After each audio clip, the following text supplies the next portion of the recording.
there, Teresa Timms, President of TDR Mortgage and Real Estate Group in Upland, California. My special guest today, Mr. Tan Karim. Take it away, Tan. Hi, I'm Tan from Change Lending. What kind of lender are you? We are a wholesale lender. And wholesale lenders serve who? Brokers. I'm a third-party originator.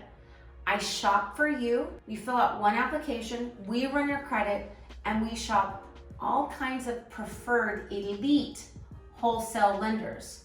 I then turn my loan into Tan and his company, Change, and he puts approved on it. That's what you do, right? We do. You approve my loans. Yep. Yeah. Today we're talking about investor loans, none other than my favorite, DSCR loan. This is one of the #1 hits I get on my YouTube channel. People want to buy houses with no income, so they call, and oftentimes are on unemployment and maybe don't have that much money down and are inquiring about this program. This is a program for someone that really got their shit together, so to speak, and has money for a down payment or has a high equity position. So if you're looking for a stated alt doc bank statement program, these programs require some skin in the game to qualify. And on this DSCR loan, debt service Coverage ratio loan. Explain the DSCR loan in a nutshell to me. All right, so this is for an investor purchasing a home that's non-owner occupied. Non-owner. You're not going to live there. Correct. You can't do it if you live there. Correct. Why not? This loan was created just for the guy that is looking to purchase a rental property for his future, or multiple rental properties. And the debt service basically is the rent coverage. Correct. Right? So if the property can pay for itself, meaning if the property's rental is just as much or more than the PITI payment, the loan is automatically qualified regardless of the borrower's income. If the PI, principal interest tax insurance, total payment is $2,500 and he rents it for $2,500. So that means... That's perfect, that's fine. If it's equal to it. But if it's less than his payment, okay, then we have a plan B for him, which would be the no ratio. I like plan Bs. Yeah. But plan B is going to be more expensive. So going back to the DSCR loan, it rents for 22, but I'm going to say it rents for 25. How do you guys find out that it only rents for 22? Well, when we order an appraisal, the appraiser is going to do a rental survey and check for rental comps in the area. So do you ask for a rental agreement? We do. So first we'll look at the rental agreement, we'll take Okay. a look at the rental survey from the appraiser, and we'll take the lower of the two.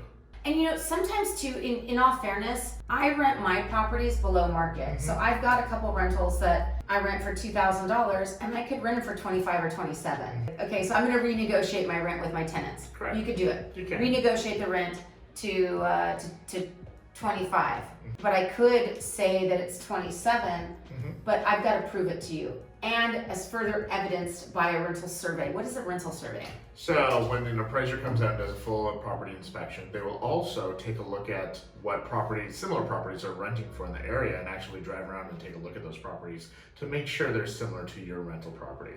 So it's like an appraisal for the rents that you receive, kind of. Correct. Yeah, and it helps when you're doing a purchase of an investment property utilizing our product. Okay. So the appraiser's going to go out and say this property rents for $2,500 a month, and that's it. No income, nothing else needed other than that. So it's a quality control measure. Correct. So, okay, so if it's at minimum the same, then it would qualify for the debt service. So you don't have any other mechanism. There's some lenders that, what is it when they say, oh, it's like 1% or 1.25? Yeah, so they're going to want, if the PITI is $1,000, they're going to want the rent to be at least $1,200, $1,250. Okay. So we only need 1-to-1. Oh, that's nice. Yeah. Like, you guys are so generous over there at Change. I love it. On that DSCR loan, funds in the bank, right? So it's 20%. 20% down. If you're purchasing, if you're 20%. purchasing, yeah. And then it's got a cash flow. And you need 2 months bank statements. Like, does it kind of just show up? 1 month bank statement. 1 month bank statement. Yeah. 1 month bank statement. Now I'm a very successful business person, Tan, and I've got all kinds of money going through my account. I just need the first page of your bank statement. So you're not gonna ask me for like why is that $500 deposit, like Chase is like, what, they gave me a list this long of explaining all these deposits. Yep. And I explained to them, I'm a very successful business person. No sourcing if you provide only the first page of your bank statement. I like it. What about, okay, so that's in a purchase situation. So I did a little thing here. So camera person, can you tell me what that says?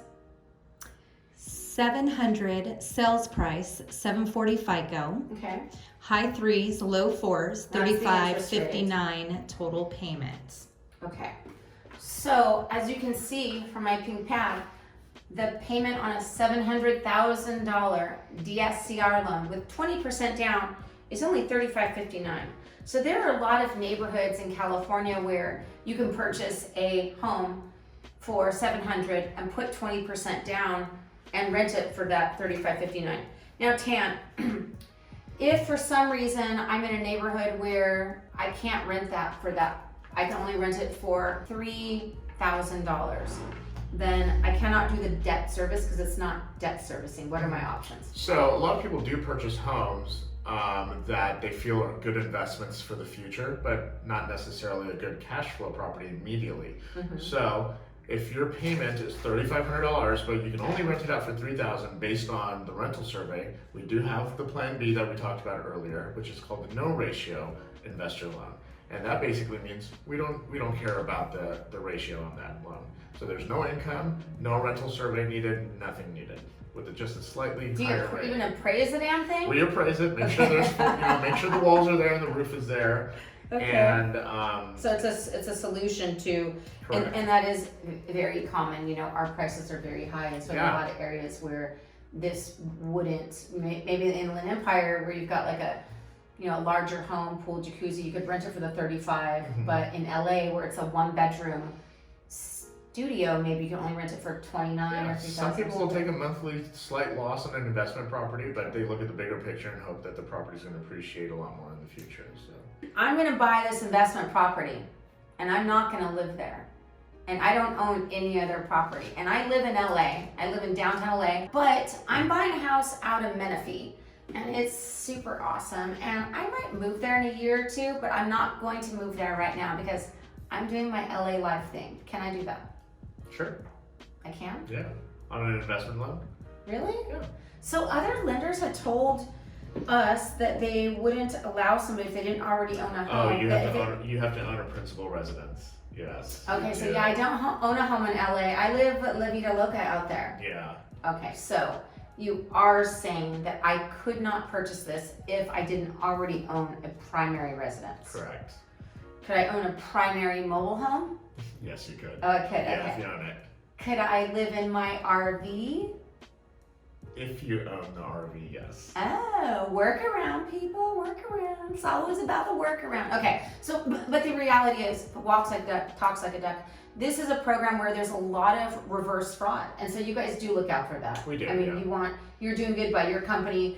You're putting your portfolio together to the investors that you have, and you have a duty to them to not facilitate fraud within your organization. So what I'm trying to do is just let you guys know that a skilled mortgage broker such as myself is already going to know all of these things to look out for and be able to steer you not only in the right product, but the best product for your situation, with also the factors considered of rate. We want, not only do we want to have great service and a great product, but we want to get you the best rate, and we also want to get that thing closed in 30 days or less. So we're always looking out for you.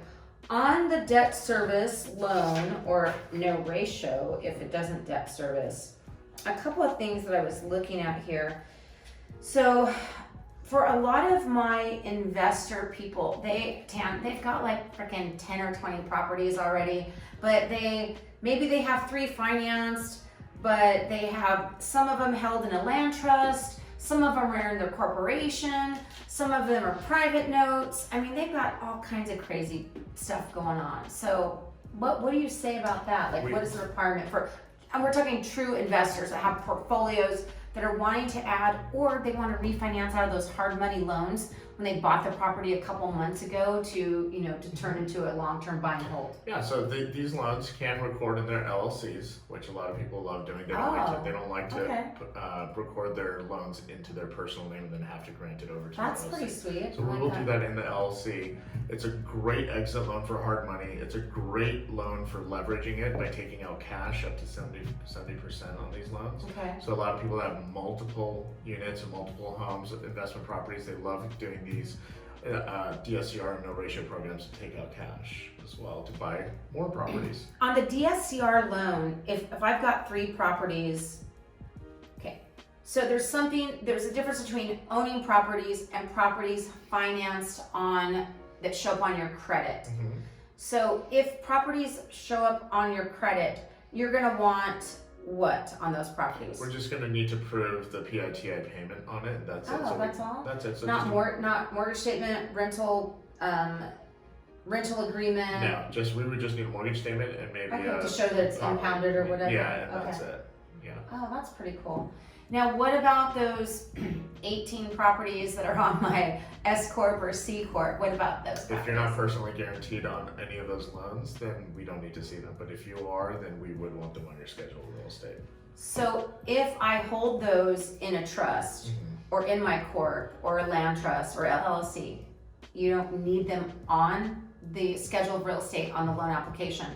However, if they're in your name personally, right, they're in my name, your name, whatever, then they would need to be listed. They would. Okay, correct. That's an interesting nuance. I like that. I think most investors, they're so savvy at how, their job is to figure out how to get out of paying taxes, how to cash flow, how to hold their equity in the best manner. They always have exit strategies. Like they're always trying to figure out, okay, when I do sell this house, about the 1031s and things like that. So I really like how your company seems to have this program set up so that investors have success with it.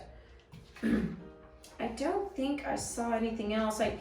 Foreclosure, short sale, deed in lieu. I personally don't have a lot of investors with that kind of activity, but maybe one-off people that have had some, coming out of hardships in the past or, out of the. Yeah, we only need 36 months out of a foreclosure and 2 years out of a bankruptcy on this product. I love it. Okay, well, I feel like your DSCR no ratio loan, nobody can touch these rates. No, I don't. I haven't seen them. This is unfreaking touchable, so I like it. Camera person, can you tell me, I introduced myself at the beginning of the video, right? Yes. And Tan did too, right? Yes. Okay. So we don't have to do that. We don't have to tell you who we are again. That's good. But everybody wants to know again. I've been lending since 1998, and I've got well over 2,000 transactions under my belt.